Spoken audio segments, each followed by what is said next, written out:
Todos somos artistas. La comunicación es el proceso que representa la expresión más compleja de las relaciones humanas. A través de ella, el humano sintetiza, organiza y elabora toda la experiencia y conocimiento acumulado en toda la historia. Luego lo transmite de individuo a individuo, utilizando diferentes tipos de lenguajes, como el verbal, el gestual, el escritural o visual, entre otros, a través de diversas simbologías correspondientes a cada tipo de lenguaje. Podemos observar particularmente en los niños que el primer lenguaje simbólico que utiliza es el garabateo, según la teoría del desarrollo cognitivo de Jean Piaget. Esto es antes de adquirir habilidades cognitivas o del lenguaje. Podemos deducir entonces que el mundo simbólico expresado a través del lenguaje visual es el primero en expresarse en cualquier niño. A medida que los más pequeños crecen, su forma de comunicarse se vuelve más estructurada. Entonces, los garabatos van convirtiéndose en dibujos, palabras, frases e historias, como herramientas para su expresión. Función que se va desarrollando en su niñez y puede estancarse en la adolescencia o profundizarse en algunos casos, como en aquellos adultos que se autoconocen o son reconocidos por la sociedad como artistas. Dichos adultos se perfeccionan en técnicas o movimientos artísticos y profundizan en diferentes aspectos de su ser para poder ser ese canal dialéctico entre su mundo interno y la sociedad que los rodea. Entonces el lenguaje visual es el primer lenguaje que hablamos como humanos desde lo intuitivo y debemos volver a recurrir de grandes para comprender mejor nuestras emociones internas o las situaciones externas que nos tocan vivir. Pero la conexión con el material plástico, la técnica utilizada, la imagen estudiada por el artista e incluso la obra lograda no basta para determinar quién es artista y quién no, pues falta considerar lo esencial.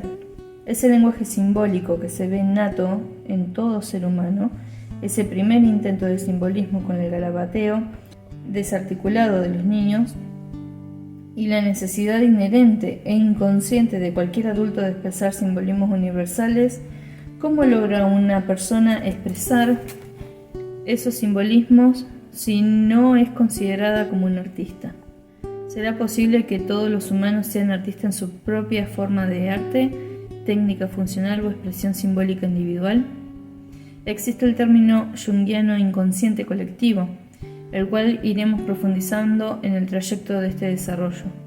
Pero en este momento lo menciono para entender que la persona siempre va a trabajar simbolismo desde esta gran base de datos de la humanidad. La persona captará conceptos de manera inconsciente para luego ser transferido a través de un tipo de arte. Así que, una vez movilizado ese simbolismo, solo queda darle forma a través de un arquetipo psíquico, que como innatos estructurantes afectivos son los elaboradores de imágenes que emanan del inconsciente, plasmados en sueños o fantasías, y así nutren la capacidad creativa de la persona. Y si bien los artistas obtienen conocimiento de cómo manipular una o diferentes técnicas de trabajo, cuya adecuada utilización mejora la expresividad de la obra, indiscutiblemente necesitan de experiencias vividas para inspirarse. Pero ni la destreza ni los episodios vividos representarían absolutamente nada sin toda esa continua labor inconsciente que se realiza en el enigmático taller interior de su alma. ¿Quién es un artista entonces?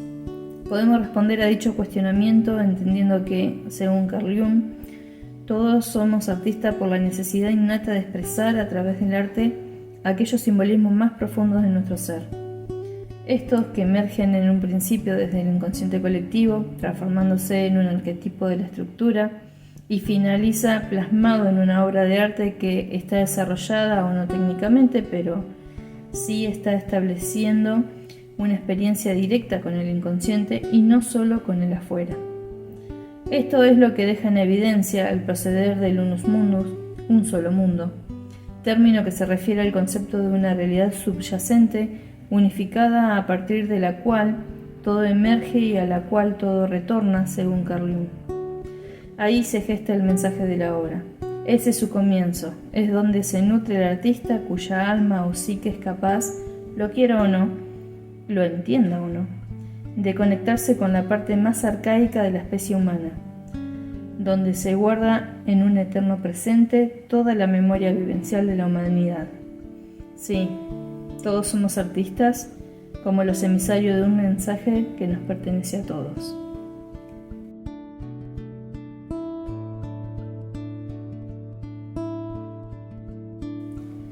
Una definición de arte más profunda.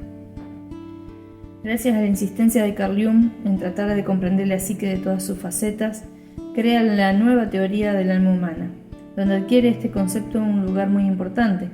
Sostenía que el gran arte consiste en que una persona, a pesar de todas las condiciones vulgares y miserables de nacimiento y su infancia, realiza algo sobrehumano.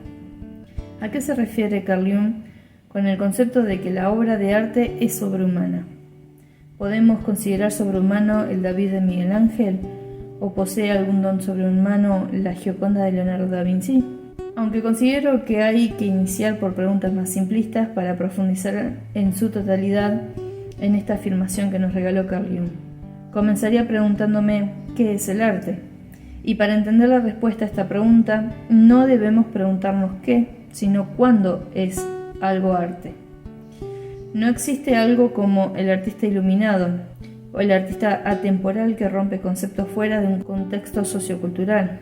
Nunca pasó ni va a pasar. Podemos llegar a pensar que las vanguardias del siglo XX rompieron conceptos establecidos anteriormente a ellos, por ello se las llamó vanguardia.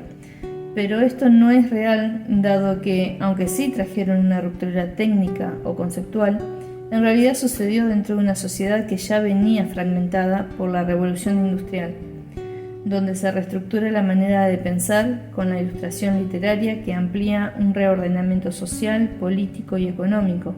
El arte no iba a quedar fuera de estas consecuencias, porque las vanguardias se desarrollan donde se dieron rupturas en una sociedad ya fragmentada y se da un nuevo concepto que reestructura a dicha sociedad.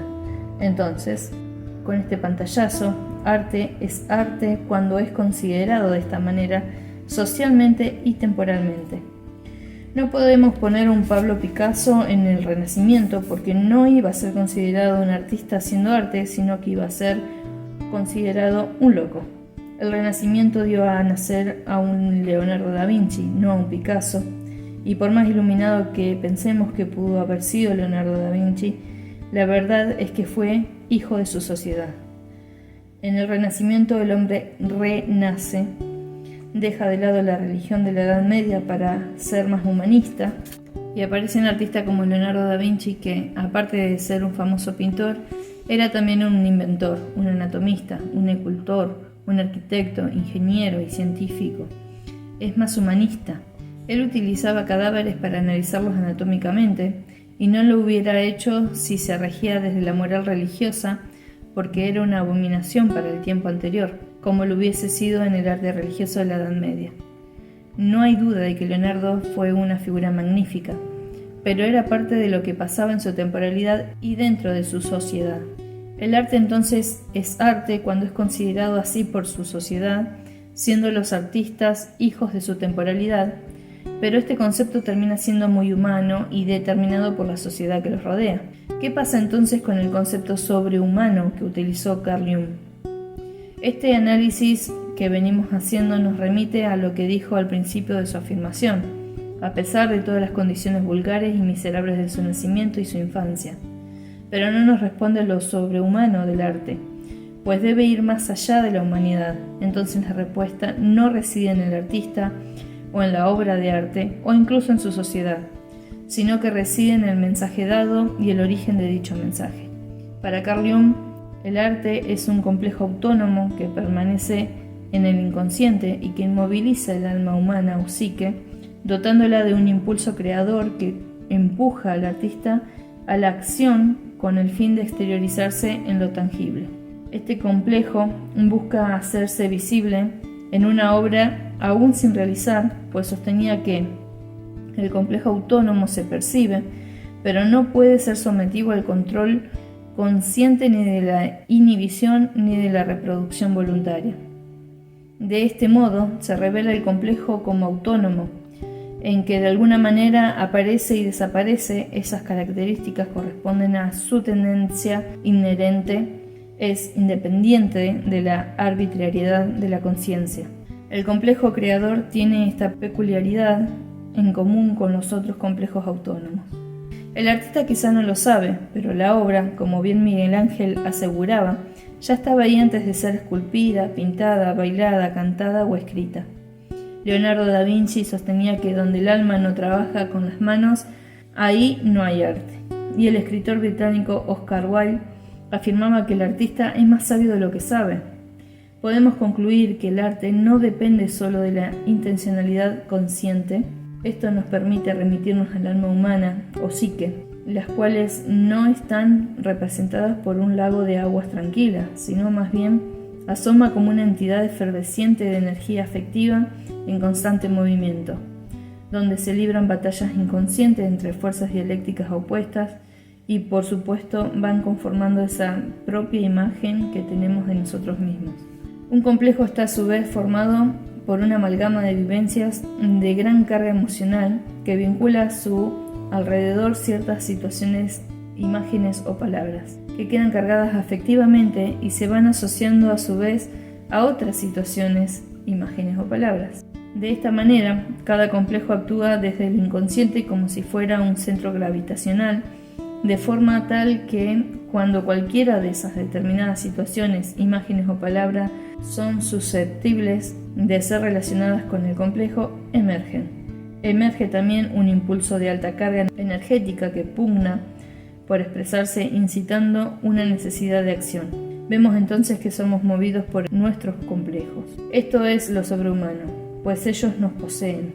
El arte es sobrehumano como lo plantea Carl Jung, porque al ser el arte un complejo autónomo, este nos mueve y conmueve, crea y recrea, hace y deshace, modelando tanto al artista como al espectador. La obra de Carl Jung es compleja y muy amplia, y por supuesto muy apasionante al ser de una visión completamente profunda desde el punto de vista epistemológico, para la comprensión del arte desde una función simbólica, definido como aquel mensaje universal que emerge del inconsciente a través de un complejo autónomo. De esta manera, comprendemos el símbolo con el ejemplo dictado por Ernest Gombrich en la meditación sobre un juguete de caballo. Él sostiene que el ser humano puede sustituir la función de un objeto por otras que probablemente no tengan nada que ver con la función original. Así lo explica. Si ponemos como ejemplo para nuestra meditación un caballo de madera, hemos de preguntarnos si debemos describirlo como una imagen de caballo. La imagen es definida por los redactores del Parker Oxford como imitación de la forma extrema de un objeto, pero en un caballo de madera la forma externa de un caballo no está imitada. Lo más adecuado sería decir que el caballo en un caballo de madera está representado con el significado a sustituir a. Al ver obra de arte podemos observar que el pintor abstrae el color de un objeto plasmado, un escultor abstrae la forma tridimensional de un objeto para plasmarlo. Lo mismo pasa con el juguete de un niño, que solo es un palo, pero él considera un caballo. El palo no se parece a la imagen de caballo, pero el niño le da la significancia de caballo al montarlo, al trotar en él y gritar arre, arre. Ese palo se convierte en caballo por el simbolismo que lleva en sí mismo y no por las semejanzas formales al caballo real. El análisis del arte desde el punto de vista arquetipal no trata de revelar el arte, no intenta conocer qué es el arte, ni explicar una obra de arte. Aquello que por lo general tratamos de hacer al estar de pie frente a una obra de arte reconocida o no, es intentar descubrir los pensamientos, las técnicas y las intenciones del artista, su contexto, su universo social o sus situaciones traumáticas, conocer el corazón y la intención del artista para tratar de entender qué es lo que lo lleva a realizar aquella obra. Pero lo cierto es que siempre va a haber una cuota simbólica del inconsciente que deja insatisfecha la necesidad de entender en su totalidad la obra. Debemos entonces tener presente que el análisis psicológico no pretende dominar ni descubrir la esencia de lo artístico o reducirlo a cualquiera que sean los procesos que lo constituyeron. Carl Jung sostiene que estas aclaraciones sitúan la debatida relación entre la psicología y arte en unos correlatos que no pretenden reducir el objeto a su aplicación porque parten de que ese objeto es primordialmente irreducible. El arte constituye una actividad humana, lo cual permite a los psicoanalistas analizar desde la perspectiva psicológica y ver la obra de arte como un medio por el cual se dicta un mensaje consciente e inconsciente de parte del artista. Es ese caballo de madera que nos permite entender conceptos aislados que aluden a un patrón de conducta, pero que no logramos comprender y descubrir en su totalidad, sino que el concepto se amplía con cada faceta descubierta de ese símbolo inconsciente. De esta manera, el arte captura al receptor y al emisario sin que estos puedan explicar su magnitud ante este suceso. El inconsciente se revela a través de la obra mostrando la parte ignorada por el artista. Pero cada persona expuesta a dicha obra se enfrenta a ese simbolismo oculto del inconsciente, confrontándolo con su propio mundo interno y transformándolo. La perspectiva freudiana, obra muy utilizada por muchos analistas a través de la historia, es duramente criticada por Carl Jung en 1922, sosteniendo que si se utiliza para el análisis del arte el mismo procedimiento que para la explicación de neurosis, o bien la obra de arte es una neurosis o la neurosis son obras de arte. Esta crítica a la metodología freudiana se centra en el método reductivo, el cual limita la obra de arte a una construcción previa proveniente de un fenómeno individual, personal y explicable por los condicionantes externos. Para Carl Jung, el arte no es individual, personal y explicable por condicionantes externos. Directamente el arte no se puede explicar. Podemos concluir sensatamente que el arte no es ninguna enfermedad, ni el artista tampoco es un enfermo. Carl Jung afirmaba: yo nunca diría que la inspiración artística es patológica. Este es un esquema novedoso de análisis, donde los elementos del inconsciente cobran una nueva dimensión desde el inconsciente personal o desde una esfera más amplia, desde el inconsciente colectivo. El arte es entonces el medio de expresión que utiliza el artista para revelar información del inconsciente personal y que muchas veces toca simbolismos de la base de datos de la humanidad, el inconsciente colectivo, más allá de su momento histórico, cultural y situacional y situación personal externa. El arte es sobrehumano porque modifica a todo lo que lo crea y todo el que lo contempla por ser el hecho de que el arte profundo es un complejo autónomo para con el cual no tenemos ningún tipo de autoridad o control consciente.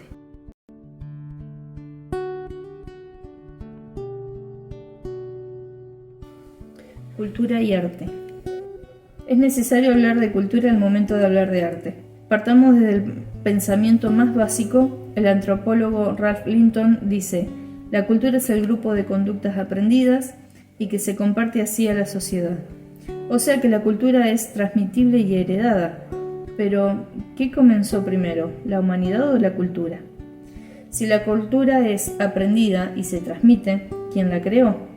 Y acá podemos caer en el habla popular al referirnos a la cuestión del huevo y la gallina, que hace hincapié a la inutilidad de preguntarse qué fue primero, pues esta sentencia es una falacia del tipo círculo vicioso. La cultura y el arte va más allá de cuál de los dos crea al otro, porque están completamente ligados por un aspecto mucho más interno, pues el artista va a ser modificado por su cultura y a su vez va a modificar la cultura con ese mensaje intrínseco que proviene desde el inconsciente colectivo. El antropólogo Edward Taylor sostiene que la cultura es un conjunto de conocimientos, creencias, arte, moral, ley, etc., requeridos por el hombre como miembros de una sociedad. Entonces, la cultura no puede ser sin su arte y el arte no puede ser sin su cultura al momento de crearse y modificarse mutuamente. La cultura nace del corazón del hombre y se transmite a través del arte ante la sociedad. Esta es la razón por la que están completamente ligados al momento de funcionar y concretarse como cultura y como arte. Al ver una obra de arte, pretendemos indagar sobre todas las intenciones conscientes e inconscientes del artista, o tratar de descubrir qué trauma lo impulsó a realizar determinada obra, como lo es en el caso de Los amantes de René Magritte. Representó a dos personas sin identidad que se besan tras dos velos húmedos. ¿Es tal vez la representación de un amor secreto, un amor prohibido, dos desconocidos que se gustan sin conocerse, lo insensible de algunos amores, el amor ciego, o tal vez la fortaleza de dos amantes al romper con toda barrera para estar juntos? El pintor surrealista Magritte no explica absolutamente nada. Solo nos deja esa sensación de asfixia que es quizás un síntoma como cualquier otro para ilustrar el amor. El artista juega con la idea de lo interno y lo externo. No sabemos si la pared azul está pintada o si es cielo. También se ve uno de sus rasgos más recurrentes, los velos húmedos que aluden al suicidio de su madre ahogada en un río. En la mente de un artista de 13 años quedó la imagen de una ropa húmeda tapándole la cara a su progenitora. Pero tanto la vanguardia surrealista como el contexto cultural de la ilustración, la vida personal de Magritte, sus traumas, su técnica o su conocimiento compositivo no nos dicen nada de la totalidad del simbolismo real e intangible de esta obra. Pero como es una obra de arte con un mensaje desde el inconsciente, solo con observarla mueve todo nuestro mundo interno. Nos enfrenta a nosotros mismos y a nuestra propia realidad interna. Carl Jung nos alerta acerca de esta búsqueda de tratar de comprender la obra, sosteniendo que la investigación de la vida del autor reduciría al artista a un denominador común. Él decía que este poeta esté más sometido a la influencia de la relación con su padre, el otro, sin embargo, más a la de su vinculación con su madre, y que un tercero revele en su obra huellas inconfundibles de represión sexual. Eso puede afirmarse igualmente de todos los neuróticos y también de todas las personas normales. Con ello no se ha ganado nada específico que ayude a valorar la obra de arte. Las vivencias comunes y diarias o contextuales no dicen nada acerca de lo extraordinario del fenómeno artístico. Lo que no se puede explicar de la obra es a lo que llamamos arte. Es el verdadero valor del arte lo que no podemos explicar en su totalidad. Carl Jung sostiene que la psicología personal del creador explica algunos rasgos de su obra, pero no la obra en sí misma. Si fuera capaz de explicar esta última con éxito, entonces su carácter creador no sería más que un síntoma. Esta es la razón por la que una lectura individualista de la obra sería inadecuada o insuficiente para comprender su complejidad real. Carl Jung compara la causalidad personal como la tierra donde se encuentra una planta que representa aquella obra de arte. Podemos comprender las cualidades de la planta si conocemos la composición de la tierra, conocemos la obra si entendemos su contexto, pero nadie puede afirmar que con ello se agote la esencia que nutre la obra. La situación personal y social no son el condicionante principal de la obra de arte, sino que es un condicionante suprapersonal el que la determina, es decir, que deja de lado todo lo limitado o finito del momento de la creación. El artista crea una obra con una significancia tan profunda que no solo lo modifica él mismo, sino que también cambia la cultura que lo rodea. Este fenómeno, ¿por qué se da? ¿Por qué la obra modifica una cultura a través del símbolo? El símbolo proviene del inconsciente, pero solo es entendible cuando pasa por el filtro de la conciencia humana. Los arquetipos actúan como una fuerza instintiva que se convierte en impulso y a su vez motiva comportamientos a pesar de la conciencia, llevando en sí mismo su propia finalidad. Por eso el símbolo se expresa a través del arte, porque es una experiencia humana capaz de poner al humano en contacto directo con lo inconsciente colectivo.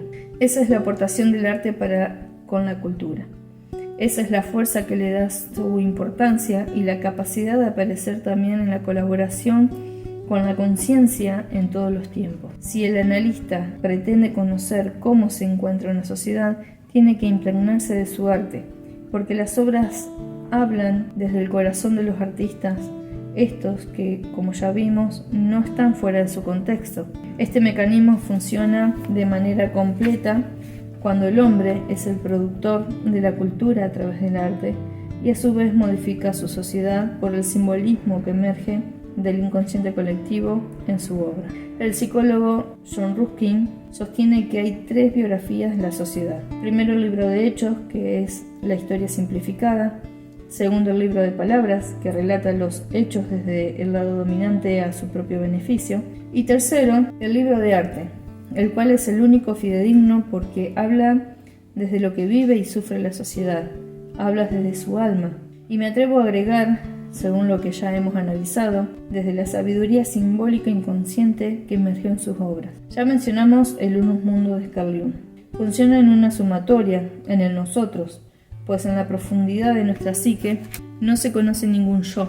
Si nos acercamos más al estado consciente, vamos a tener imágenes más diferenciadas y condicionadas, pero si nos adentramos en el inconsciente, las imágenes se vuelven más típicas, universales y muchas veces se convierten en símbolos indescifrables. Todos funcionamos como uno. Somos uno como creadores porque la realidad y la naturaleza del alma se revela a través del arte. Entonces, ¿por qué es primordial hablar de cultura al hablar de arte? El arte surge en una realidad social y en un momento histórico determinado, pero a su vez la obra de arte transmite un mensaje profundo emocional a cada persona de esa época y trasciende las épocas posteriores como un mensaje individualista condicionado, pero que nació desde lo más profundo del inconsciente colectivo. La experiencia artística es entonces colectiva, desde su concepción simbólica interna colectiva, en un contexto temporal externo, hasta la exposición de dicha obra, llevando un mensaje a todos los receptores que tienen contacto directo o indirecto con dicha obra y modificando a todo el que se exponga a ella.